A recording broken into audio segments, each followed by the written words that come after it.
Labai dažnai mokiniai nelabai supranta, kam reikalingos raidės matematikoje. Pabandysiu paaiškinti čia. Įsivaizduokite, jūs esate vadybininkas. Dirbate įmonėje Kitchen Honey. Čia yra medus, čia yra medaus gaminys, kreminis medus. Jų kaina skiriasi. Ateina jūsų vadovas ir pasako, apskaičiuok man prašau dabar, kiek kainuoja iš tikrųjų mūsų medus ir kiek kainuoja kreminis medus, nes mes ruošiamės keisti pakuotes. Taigi padarykime tai. Užrašykime mūsų kainą. 500 gramų kainuoja 5 eurus, bet nepamirškime, šią prekę sudaro ne tik medus.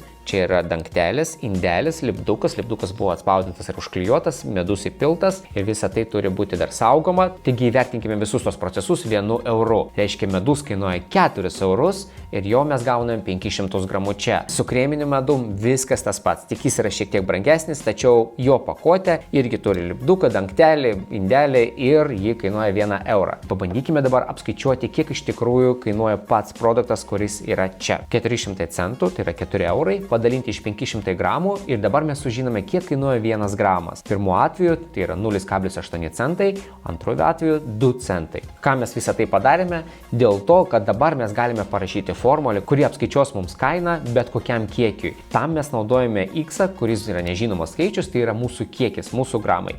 Taigi naudokime dabar raidę, kurią galėsime bet kada pakeisti bet kokiu skaičiu. Jeigu vadovas ateitų ir pasakytų, kad gavo užsakymų didesniam kiekiui, jūs mokėsite apskaičiuoti kainą vienu akimirksniu. Parodysiu, kaip tai darome mes. Žmonės dirbantis ofise labai dažnai naudoja Excel arba Google Sheets ir jame gali įrašyti formulės, kurios padeda apskaičiuoti viską vienu paspaudimu. Taigi padarykime tai mūsų medui ir pažiūrėkite, keičiant skaičius, aš gaunu iš karto kainą, į kurią įskaičiuota ir pakuotė, ir pats medus. Žinodami medaus ir medaus gaminių kainą, mes galime viską tai daryti akimirksniu. Ir visą tai galime padaryti tik dėl to, kad naudojame raides matematikoje.